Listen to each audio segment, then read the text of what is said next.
All right, and we are live from Las Vegas after round two, and there has been a cut that we have had.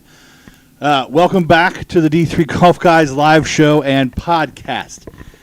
Very excited. I know it's very late on the East Coast, so we appreciate those of you that are with us, checking us out as we are on top of things. Great show for you tonight. We've got a ton of information to go down the path here. Absolutely an outstanding day of golf. Really tough. Both courses played much tougher than the day before. The winds were variable and tough. Greens were firm. We've got a very exciting field.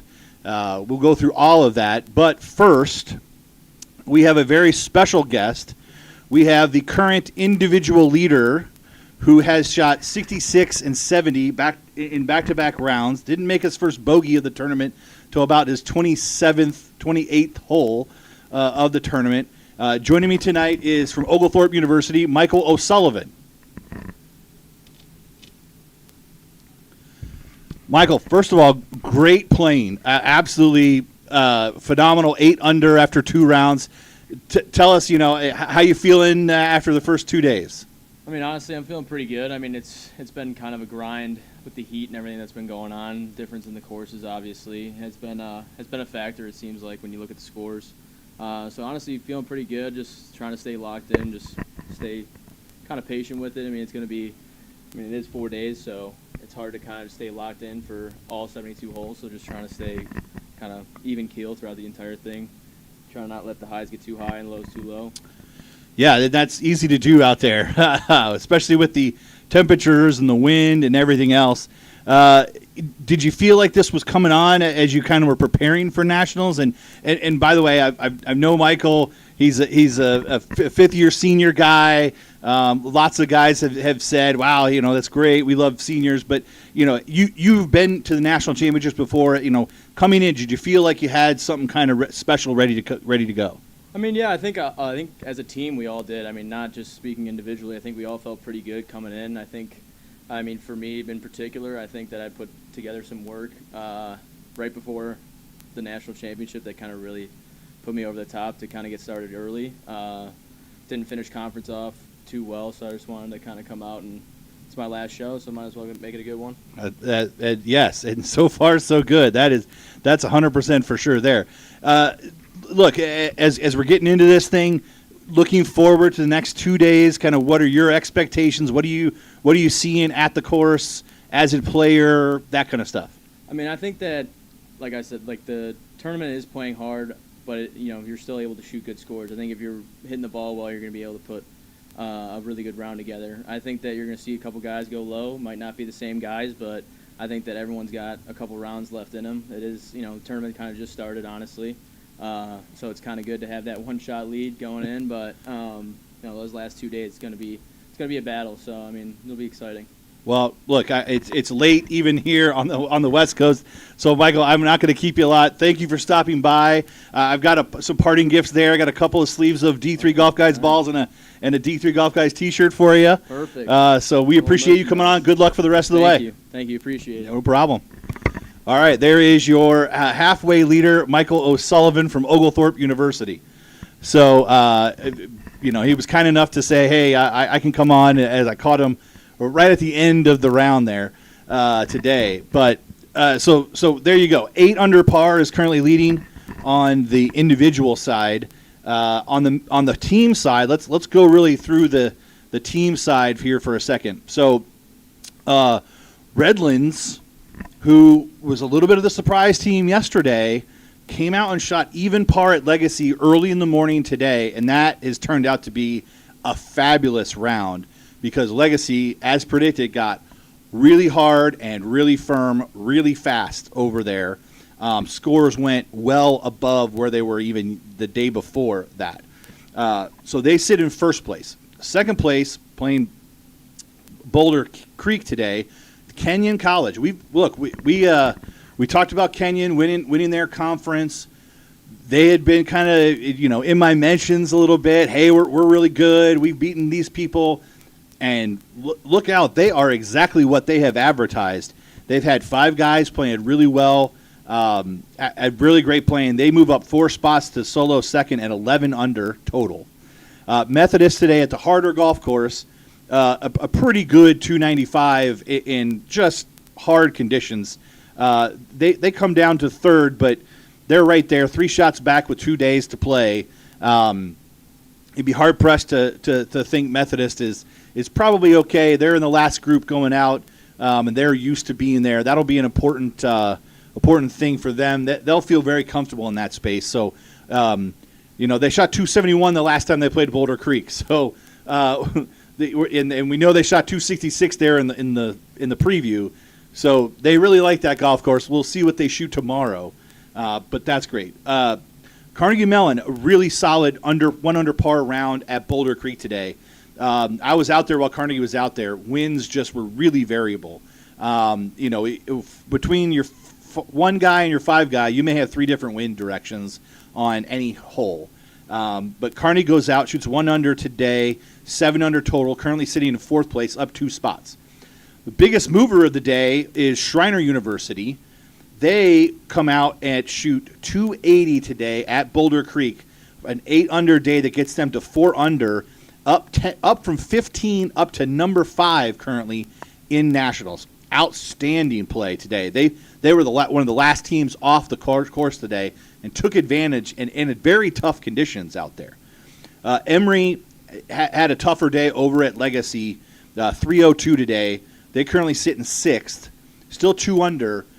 They'll bounce back at Boulder Creek. I'm pretty confident of that. But that kind of set them back a little bit. They're going to have to play a little bit of catch-up if they want to get back into the mix for a national championship. Oglethorpe up 2 spots. Tougher day today, but it was very, very similar to what a lot of people shot at Boulder Creek today. 4 over. They sit at 1 over par for the tournament. Washington Lee also up 3 spots. They sit in solo 8th at 3 over par. Solid 290 today, so 289, 290. Washington Lee very solid. They'll be somebody to watch as we go further into this. Bethel down a little bit today. They played at Legacy today, 299, but they broke 300. Very good playing, and I think they're still way up there in birdies. Schreiner actually is now leading in birdies, so that should tell you just how good a day they had today. But Washington Lee currently 8th. Solo 9th was Bethel. Solo 10th is Lynchburg, down 5 spots. But again, they were at Legacy today, 301, more than respectable. They'll be better tomorrow at Boulder Creek. And honestly, it's shaping up to be a big-time shootout for the next 2 days. Rumor on the weather for tomorrow at Boulder Creek is less wind, a little bit quieter day, so we could get some really, really good conditions for lots of birdies and eagles. So we will keep tabs on that as we continue. Going down the list, we had 2 tied at 11th. Farmingdale State, outstanding, shot 3 over today, 291 after 292 yesterday at Legacy. They come to Boulder Creek, 291, and that's one of those teams that's not expected to make the cut from a seeding perspective, jumping up and doing a great job. I haven't run into those guys yet. They were on the other side of the draw from where I was watching golf today. But I can't wait to see the Farmingdale State guys because that's just awesome, great job making the cut.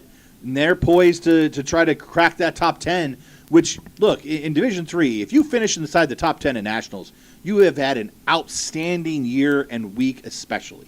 So Farmingdale State, great. They're tied with Huntington at tied for 11th. Huntington was at Boulder Creek today, 293 after their 290 yesterday.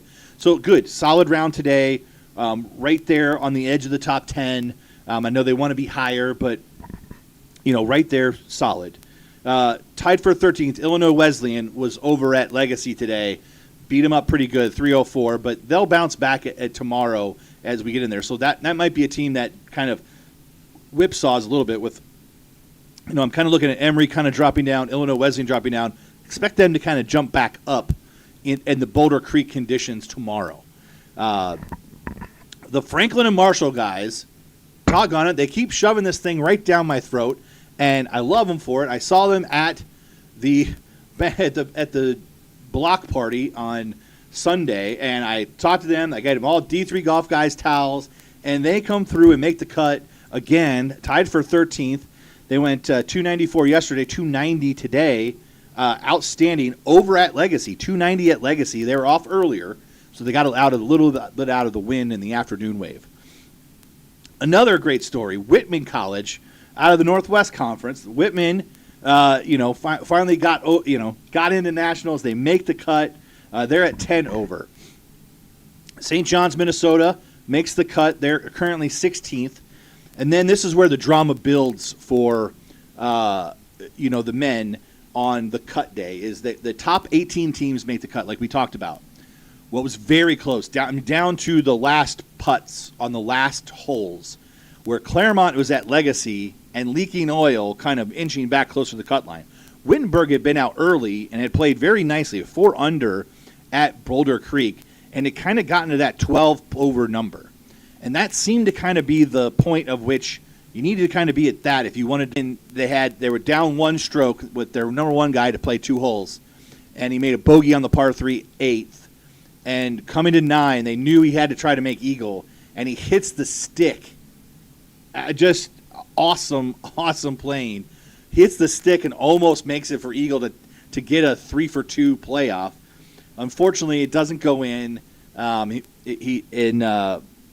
So just a crushing miss of the cut. They made a great comeback. They were 301 the first day, and playing Boulder Creek, they shoot 289, but just not enough to make the cut. But look, Rose-Hulman's one of those teams that's making good progress.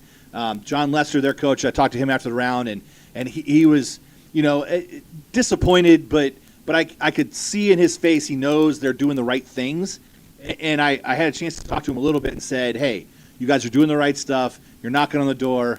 You go win your conference next year. You get here, you're going to go, we're going to make the cut.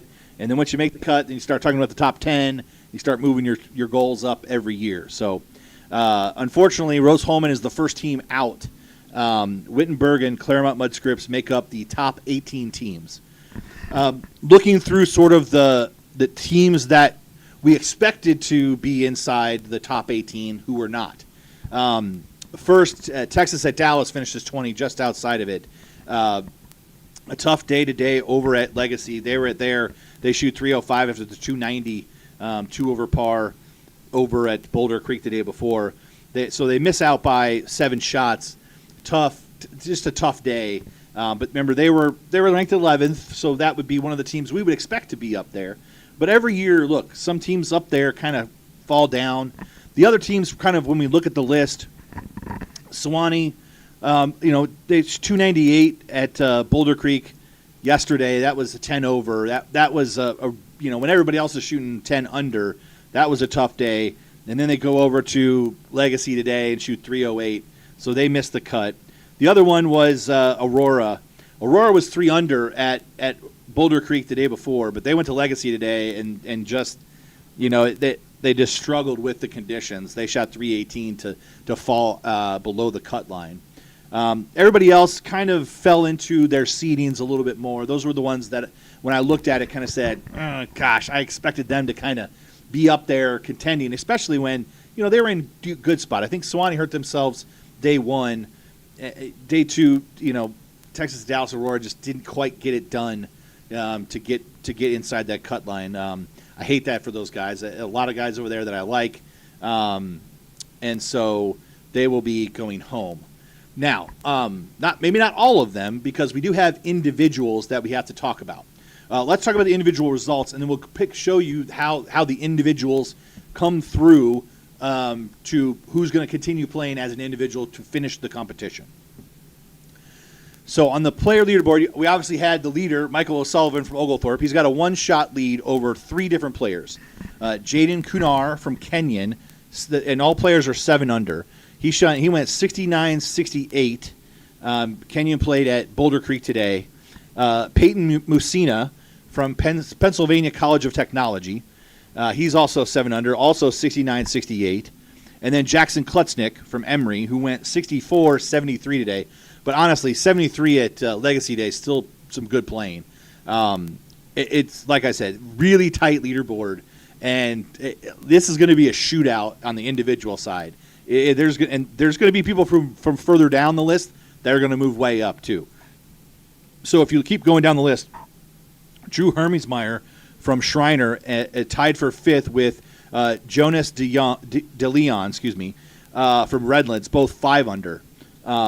Really nice 66 by Drew Hermesmeyer today. The best round of the day in most of round 2. I'm just looking really quickly. Yeah, 66 today, low round of the day. Very, very good playing. 3 tied for 7th. David Zhang from Carnegie Mellon, Cooper Raybreck from Methodist, and Chase Waltz from Methodist, 4 under par. And none of those people are out of it, by the way. 4 strokes back, 2 days to play, lots of birdies and eagle opportunities at Boulder Creek. Like I said, total shootout here coming. Okay, tied for 10th. 4 tied for 10th. Roy Anderson from Franklin and Marshall, Aaron Buck from Redlands, Caleb Ryan from Methodist, and Jake Yim from Redlands. So again, a bunch leaderboard. You've got, the top 20 is 1 under. And so a lot of people still well within this thing as we kind of continue into the process here. So of the individuals that have made the cut, let's go to the pairings. The pairings is always the place. If you want to see where this is in Gostack, go to pairings because you'll be able to see who made the cut in there. Obviously, Peyton Messina from Penn College and Technology Institute, he is made the cut as an individual. Ashton Lewis from Eastern Connecticut State, I think I had that right. He is 2 under, made it as an individual. Jack King from our friends from Huson in Maine, he is 2 under, and he will be playing as an individual, as well as his teammate Chris Capulia. He finished at even par. Avery Stansel from Rhodes, even par, and Owen King from Rhodes Holman Institute, 1 under, are your 6 individuals. There was not a playoff. We hung around for a while at the clubhouse looking for either a team playoff or a individual playoff because sometimes if multiple people are tied, we have to go play that off. The way it worked out this year, no playoffs needed. So, it's one of those weird things where you kind of expect like there should probably be a playoff this year. No, everybody kind of came out exactly the way everything was needed. So, we continue to really kind of cruise through here. And look, I was inside with the committee as they were working through this feverishly, trying to determine, okay, who's where. They're watching the last couple holes. There was, if this guy makes a bogey, we're going to have a playoff. If this guy makes a par, it was down to the wire. So, really, one, great playing by everybody. A great job by the committee. Okay, so that's kind of the rundown of the leaderboard as much as we're going to do tonight. I know it's very late, so we're not going to probably stay on the live show that much. But we'll have more tomorrow because we're going to talk a little bit about tee times and what to expect for tomorrow. So tee times will start at 8 o'clock Pacific time tomorrow. And the pairings that we're going to be talking about, off number 1 at the early tee times are going to be Oglethorpe, Washington and Lee, and Bethel on off number 1. And off number 10 will be Lynchburg, Huntington, and Farmingdale. So those are the schools that are bunched up right in the middle. And then on number 1, you'll go up the leaderboard, and on number 10, you'll go down the leaderboard. So you start in the middle, and you do it that way. So then after that, on number 1, you'll have Carnegie Mellon, Schreiner, and Emory.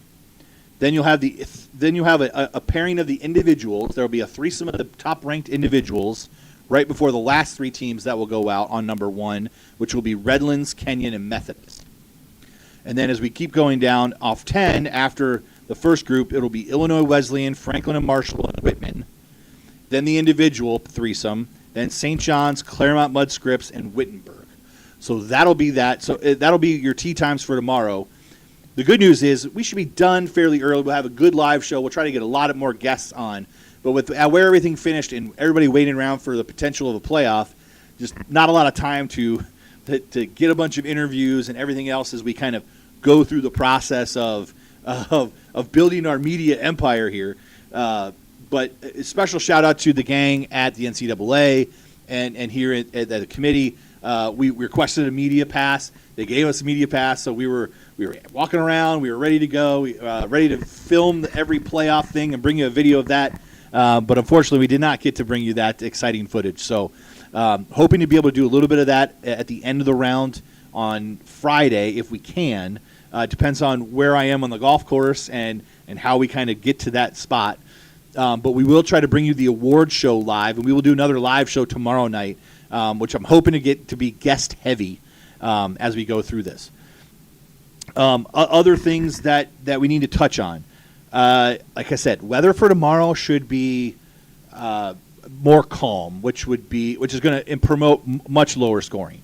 Everybody will be on Boulder Creek tomorrow, and it's looking like it's going to be a pretty good shootout. You've got 3 shots is separating 1, 2, and 3, and then Carnegie's kind of in the middle, and then you got another cluster of Schreiner, Emory, couple under par, Oglethorpe 1 over, Washington Lee 3 over, Bethel 5, Lynchburg 6. So, and look, a lot of these things you can kind of look at and go, we don't have to try to get all the way up to the front tomorrow. You just need to get to within striking distance tomorrow. So Methodist is they want to get the lead tomorrow.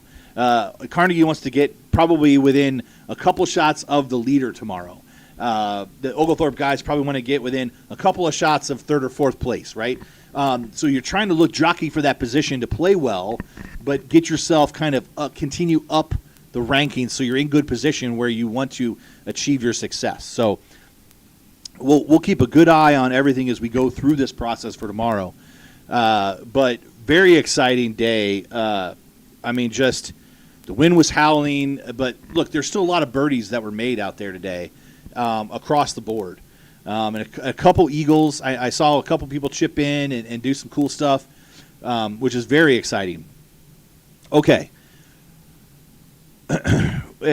Look, the other thing I'll say is to the teams that did not make the cut, you've had a very successful year. Getting to nationals is an extremely hard thing to do. It is not easy because there's a lot of teams that wish they were here that are not. But we're down to one course tomorrow. That will be good. Everybody's going to get the chance to stare everybody in the face. It's going to be everybody's going to tee off within 2 hours, so it's going to be a little bit more fair and even conditions. The nice thing that I saw was the toughness that everybody saw at Legacy was probably tougher today than it was yesterday, but also Boulder Creek was tougher today than it was yesterday. So things kind of evened out a little bit. I would say the Redlands guys were very unique in that they're the one group inside kind of the top 10 that were on the late early tee times. Everybody else was early late. So they took advantage of getting Boulder Creek in really good conditions and then getting Legacy before it got really, really hard in the afternoon. So we'll keep an eye on Redlands tomorrow. They're a great team, and they just won the SCIAC out in California. Kenyon Conference champion, Methodist Conference champion. These are the cream of the crop teams in Division III. And so get ready for some fireworks tomorrow. If you're following along on GolfStat, be ready to refresh a lot because there's going to be a lot of birdies out there tomorrow. Be interested to see the pin sheet when it comes out. Haven't seen that just yet. There were some tough pins today, but there's also some easy pins today. They could do some things with the hole locations to either make it more birdie friendly or to restrict it a little bit. We'll see what they do. I'm going to guess there'll be a mix like there has been, and we'll go through that process and kind of okay. So predictions for tomorrow. I think you're going to see a lot of teams play well.